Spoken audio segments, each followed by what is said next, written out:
Muy bien, seguimos aquí en Pulso Informativo y en esta ocasión estamos con don Guillermo Molinari, como ustedes saben es el número 12 de Alianza para el Progreso de APP, y vamos a entrevistarlo para hacerle preguntas de coyuntura y también algunas preguntas vinculadas a su candidatura. Él está en campaña en estos días, quedan apenas 11 días. Don Guillermo, ¿cómo está? Sí, buenas tardes. Buenas tardes, ¿cómo estás? Aquí para poder resolver tus preguntas. Y bueno, sí, 11 días que van a ser muy fuertes, ¿no? Y que debe acercarnos cada día más a la ciudadanía. ¿Cómo va la campaña? Se lo pregunto porque en la televisión hace días vi que la respuesta era un poco, están terminando molidos ustedes, los candidatos. Bueno, podría ser que físicamente molidos, pero emocionalmente, ciudadanamente, muy reconfortados con las conversaciones que uno tiene con los ciudadanos, el responder a sus expectativas, a sus preguntas, inquietudes. Uno puede captar que muchas personas no saben cómo van a votar y algunos inclusive por quién votar. Y entonces le preguntan a uno acerca de cuáles son las propuestas que uno va a llevar y si esas propuestas coinciden con sus expectativas, ¿no? Pero la gente ya sabe que va a haber elecciones el 26. Sí, decididamente sí, tiene claro de que el 26 es un día de elecciones, un día que quiere votar y hay bastante disposición, diría yo. Lo que no hay es mucha claridad cómo hacer. ¿No percibe usted lo que dicen las malas lenguas, que van a votar viciado o en blanco o no van a ir? No, lo que yo percibo, lo que vengo encontrando, hoy mismo vengo de Chosica, de recorrer los mercados, de recorrer la ciudad misma, es que hay cierto desconocimiento, ¿no?, de cómo votar, y la otra parte es la decisión por quién votar. Pero muy pocas personas he encontrado que hayan dicho no vamos a votar, voy a votar en blanco o voy a viciar mi voto. No ha sido esa la actitud que he encontrado. Vamos a una pregunta de coyuntura. El Jurado Nacional de Elecciones hace algunas horas ha dicho, palabras más, palabras menos, que va a haber valle electoral para llegar al Congreso, pero que ningún partido va a perder la inscripción. Y que estos partidos que van a participar pueden también participar en el 2021. ¿Qué le parece? Bueno, en primer lugar, hay que entender que estas elecciones son unas elecciones complementarias, ¿no? Un proceso que debe cumplir 5 años. Y creo que ha sido una buena decisión que no se pierda, producto de la valla electoral, los partidos su posibilidad de postular el 21. Pero va a ser un termómetro muy importante. Claro que sí. Y creo que allí la gente y las personas van a poder ir valorando, ir evaluando cuáles son las posturas serias, ¿no?, frente a la realidad del país y a la necesidad del país. Creo esos que saquen 1 o 2%, ya mejor que no vayan en 2021. Yo creo que no les va a alcanzar el tiempo para... No, además yo creo que van a tener que pensarlo 2 veces en el sentido de decir si su propuesta, cómo ha sido recibida por la ciudadanía, claro, ¿no? Claro. Y la ciudadanía hoy en día yo creo que ha madurado mucho más. Tienen las cosas más claras. A uno le preguntan, bueno, ¿y cuáles son sus propuestas? ¿Cómo esas propuestas se van a aterrizar? ¿Será posible hacerlo en el tiempo que ustedes prevén? Y uno tiene que tener la claridad para poder responder. Entonces, ¿no le parece a usted que hubiera sido mejor perder la inscripción si es que no se pasaba la valla?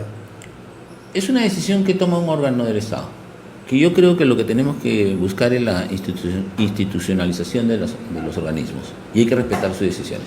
Muy bien.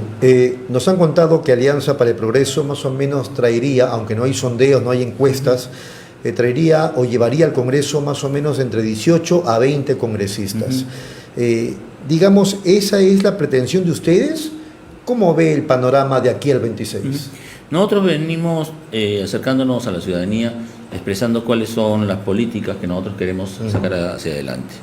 Justicia social, profundización de lo que son los aspectos en educación, salud, trabajo, el aspecto fundamental de la emprendeduría, ¿no? Necesitamos más emprendedores, más innovación en el país. Y en esa línea nosotros venimos viendo que hay bastante respuesta. Creo que lo que percibimos es que podríamos lograr mucho más. Y la gente sí lo está apreciando. Más allá de los juegos sucios. Porque van a seguir saliendo.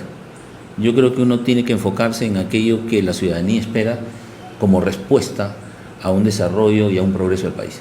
Ese acto de Mario Bryce entregándole un jabón al congresista, al doctor Arbizu, es un error del partido y de él mismo, ¿no? Pero yo pienso que lo favorece a la víctima más que perjudicarlo. Yo soy psicólogo y trato a veces de hacer mis interpretaciones desde esa perspectiva.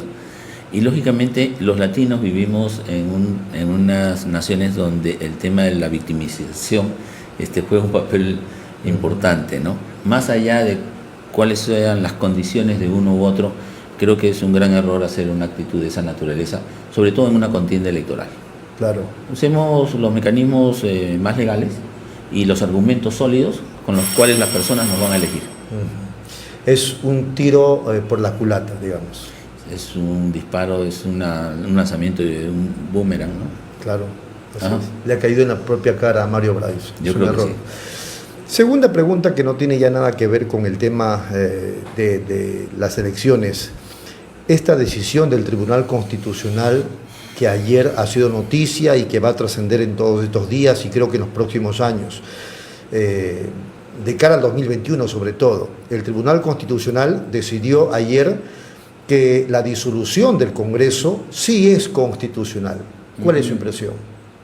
Bueno, en primer lugar, como le decía con el aspecto anterior de que debemos respetar las decisiones de los órganos del Estado, creo que en primer lugar nos toca respetar esa decisión, estemos o no de acuerdo con la misma. Son las cosas que van a ir marcando nuestra historia y son las que en algún momento tendremos que reflexionar sobre ellas para que finalmente no vuelvan a ocurrir.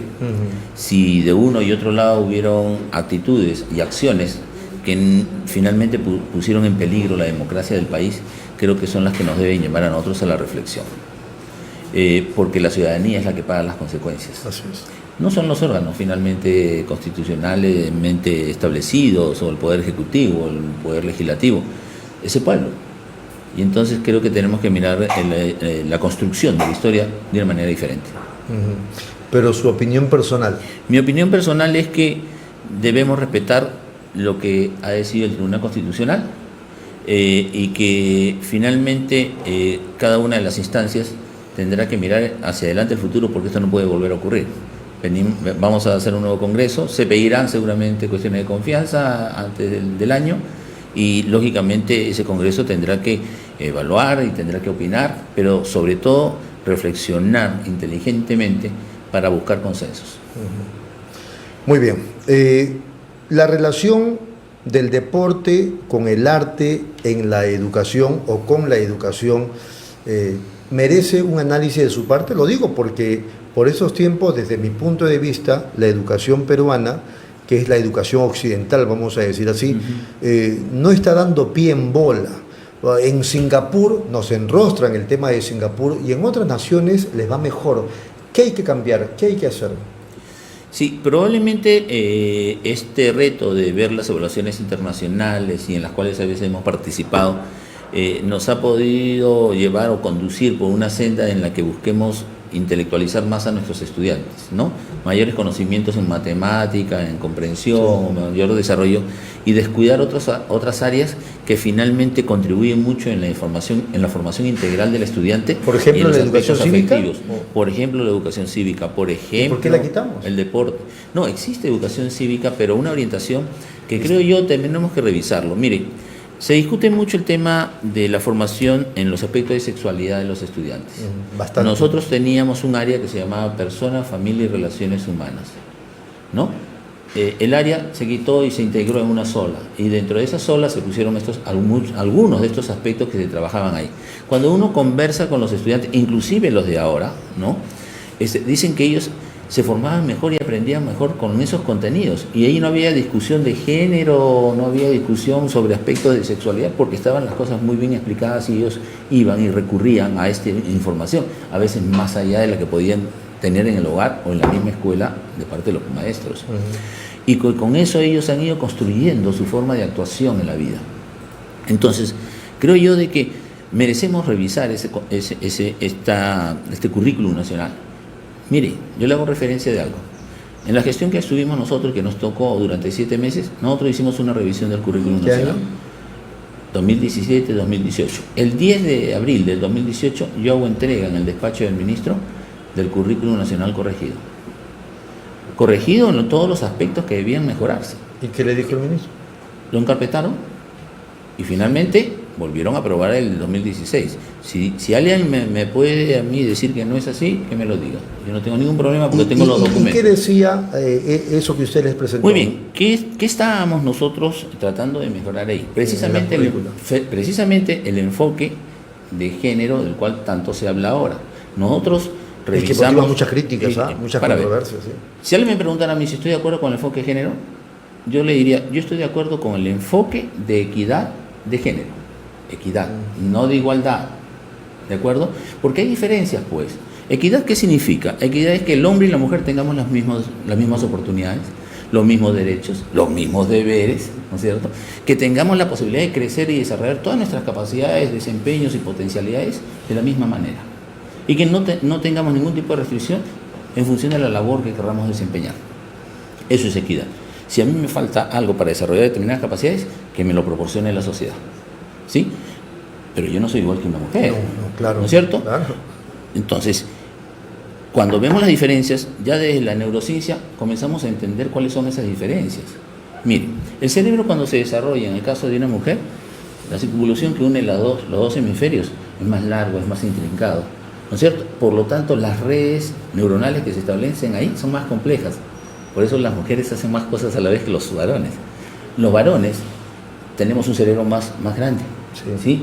La circunvolución es más corta, ¿sí? Y esos vínculos entre las redes neuronales son menos condensadas como que las mujeres. No por ser más cabezones somos más inteligentes, ¿no? Entonces yo siempre hago esa precisión, ¿no? Y por eso es que nosotros estamos concentrados a veces en una cosa. Claro, lo hacemos bien, pero en una o dos cosas. La mujer puede estar cocinando, planchando, teniendo los hijos. Varias cosas, sí. Y lo suyo lo hace bien. ¿Somos diferentes o no somos diferentes? Sí somos diferentes. Claro. Entonces, hablemos de dimensiones. ¿Biológica y sexualmente somos diferentes? También, por supuesto. Muy bien. Emocionalmente, socioemocionalmente, ¿somos diferentes? Sí. ¿Quién va a discutir el amor maternal? ¿El padre puede dar amor maternal? No, su tipo de amor es diferente. Las características son diferentes. Pero además nosotros terminamos siendo casi una anécdota con los hijos, ¿no? Sí. Y el tercer eje que es tan importante, el ético moral, pues, ¿no? Los principios, los valores que se construyen desde el hogar. Claro. Un hogar conformado por la pareja, con los hijos. Yo creo que esos son los elementos sobre los cuales debemos basar ese. Y eso estaba en el currículum. Eso pusimos en el currículum. ¿De acuerdo? Eso no les gustó. Parece que no les gustó. ¿Quién era el ministro? El señor Alfaro. Ya. ¿No? Entonces, también tocamos el tema de que acá en el país no hubo una guerra civil. Acá hubo terrorismo. Claro. Usted y yo lo sabemos. Así es. Salíamos a trabajar y no sabíamos cerca de nuestro trabajo reventaban una bomba. Sí, ¿no es cierto? Claro. Sí, y lógicamente entonces ese terrorismo le hizo mucho daño al país. Miren. Pero ahora queremos pintar otra historia. Queremos pintar otra historia. Más allá, les guste o no les guste a algunos personajes, acá en el país no hubo guerra civil. ¿No es cierto? No se enfrentaron dos ejércitos. En absoluto. Hubo terrorismo. Eso y también, no porque nos lo contaron, lo hemos vivido. Lo hemos vivido. Claro. Y entonces, en la historia hay que ser muy claro, hay que presentarle la realidad, los hechos objetivamente a los jóvenes, para que los jóvenes descubran qué es lo que ocurrió en el país. Uh-huh. Bien. También otro ajuste que nosotros planteábamos ahí estaba referido al tema de la educación inicial, por ejemplo. Yeah. ¿No? Un niño hasta los 5 o 6 años, no podemos estar pretendiendo nosotros que lea y escriba, pues. O sea, hay un proceso. Nos queremos diferenciar con Finlandia. Nos queremos diferenciar con Finlandia. Siempre nos comparamos con Finlandia, que fue el primero. Ahora ya no ocupa el primer lugar, está por el 10º lugar. Sí. Pero en Finlandia, ¿cuándo se aprende a leer y escribir? ¿Desde cuándo entran los niños? 7 años.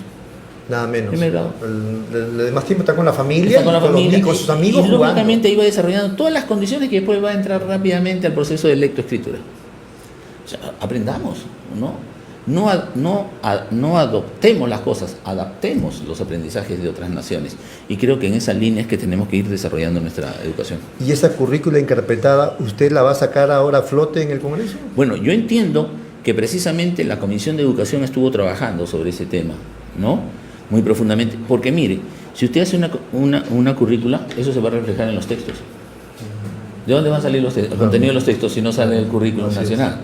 Entonces, ese currículum nacional después se transforma en textos, en las metodologías que enseñan los maestros, en la forma como capacito a mis formadores y a mis profesores, en la forma como establezco las relaciones con la familia, con la escuela, Entonces, cuidado, no es que es un documento, es una guía, es un plan de desarrollo del ciudadano del presente y del futuro. Entonces tenemos que mirarlo con mucho cuidado. Aprovechando todo esto que estamos conversando, entonces usted, digamos que conoce al monstruo por dentro, puede decir como algunos que dicen, no, pero justamente esta currícula, la que aprobaron y la que han echado a andar, motiva o promueve o ideologiza el tema de la homosexualidad. Es una muy buena pregunta, porque yo cuando hablo de la educación digo, ¿qué tipo de fenómeno es la educación? La educación es un fenómeno individual, se da al interior de cada uno de nosotros, genera formas de pensar, es un fenómeno social, es un fenómeno histórico, ¿no? No educamos como hace tiempo, aunque algunos reconocemos que seguimos educando como en el siglo XIX, con profesores del siglo XX y dentro de una realidad del siglo XXI. Los tiempos cambian, claro. Pero también la educación es un fenómeno ideológico y es un fenómeno político. La pregunta es, ¿podemos desideologizar la educación?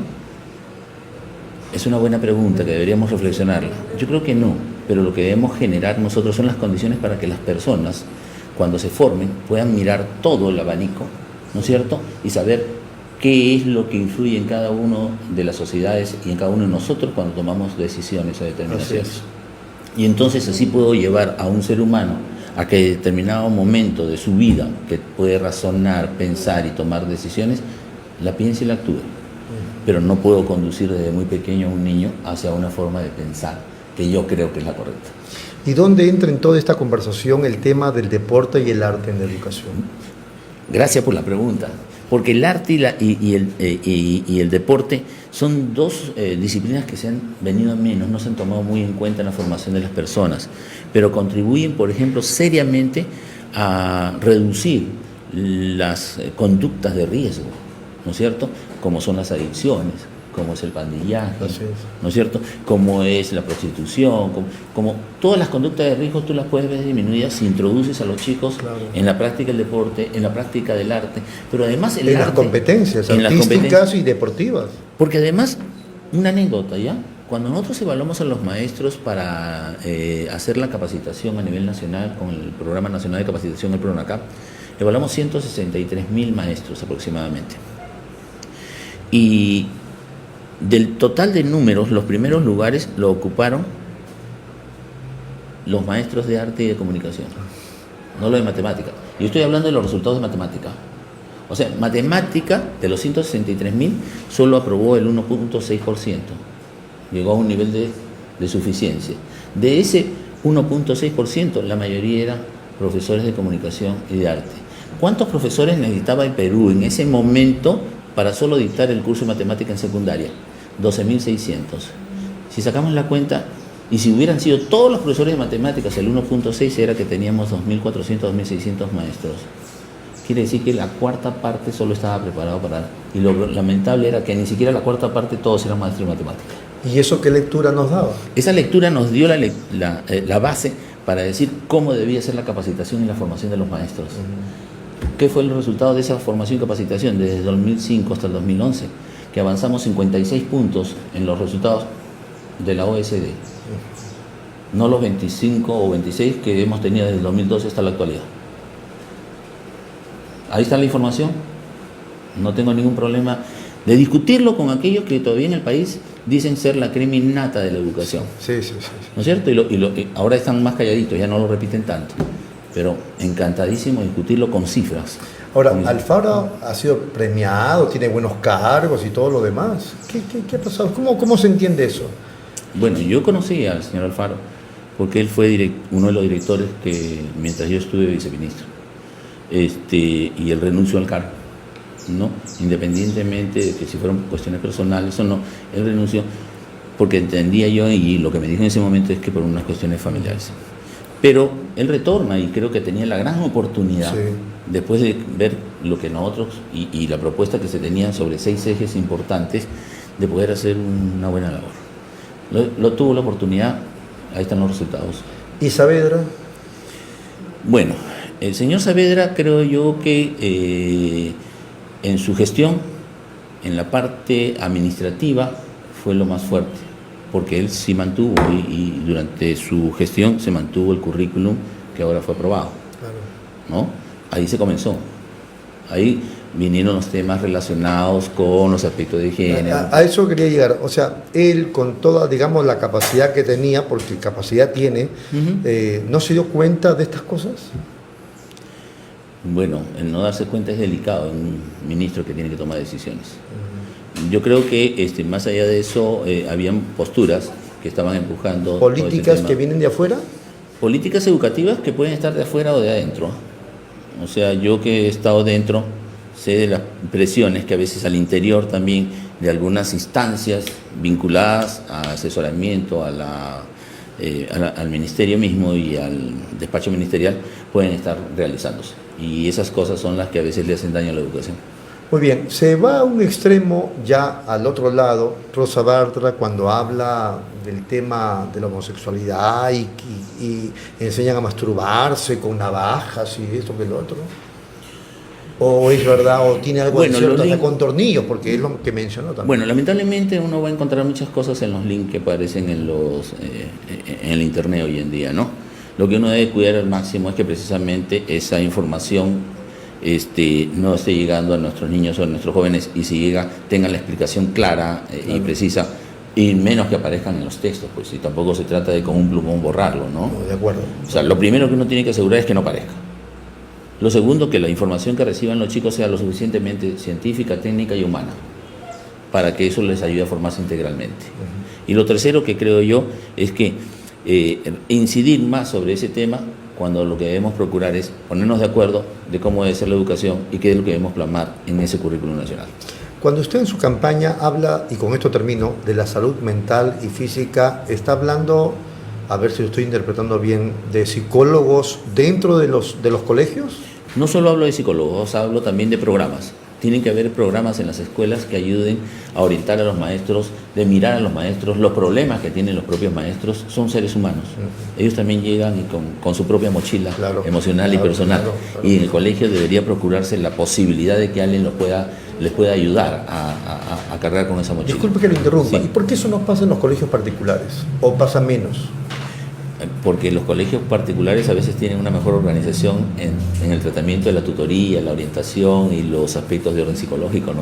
Entonces encontramos que hay menos posibilidad de que... Siga, por favor, con su análisis. Bien, y entonces cuando yo le decía este aspecto de cómo poder abordarlo, yo trabajé 19 años en los colegios de la Fuerza Aérea. En los colegios de la Fuerza Aérea se tienen psicólogos, se tienen médicos, se tienen dentistas, se tienen asistentes sociales, ¿no es cierto? Entonces hay un trabajo interdisciplinario que trabajábamos con los maestros. Y no vaya a ser también que a los alumnos les dan el almuerzo o el desayuno, que puede ser, sí, todo lo que me cuenta. Sí, pero bueno, si uno va a un colegio de Finlandia como es, sí, pues, tiene todo, claro. Y además los alumnos mayores... Y no es un gasto, es una inversión. No, los alumnos mayores atienden a los alumnos menores. Así es. ¿No es cierto? Cuando comienzan a aprender el respeto por el otro, comienzan a vincularse y a relacionarse, a cumplir con tareas propias que podrían tener en su hogar. Me está haciendo acordar usted lo que vi hace algunos días en Japón. Resulta que tender la cama y barrer no es un castigo, no, sino que es, digamos, parte de ser un niño. Limpiar la escuela. Así es. Ya, juntar o separar la basura. Le cuento que en Trujillo había un colegio Santa Rosa, una madre muy amiga que dirigía este colegio, y tenía por costumbre que las alumnas fueran a limpiar la escuela donde estudiaban, ¿no? Y las chicas, cuando yo los he visto, porque ahí capacitábamos maestros, lo hacían muy bien, con alegremente, gusto, claro. Con gusto, pero a un padre se le ocurrió que su hija no iba y la denunció, la sancionaron a la directora. Entonces tenemos que revisar hasta las propias normas que nosotros como sector, en el sector de educación, a veces tenemos que manejar. Muy bien, ya estamos terminando, nos ganó la hora. ¿Por qué tendrían que votar por Guillermo Molinari?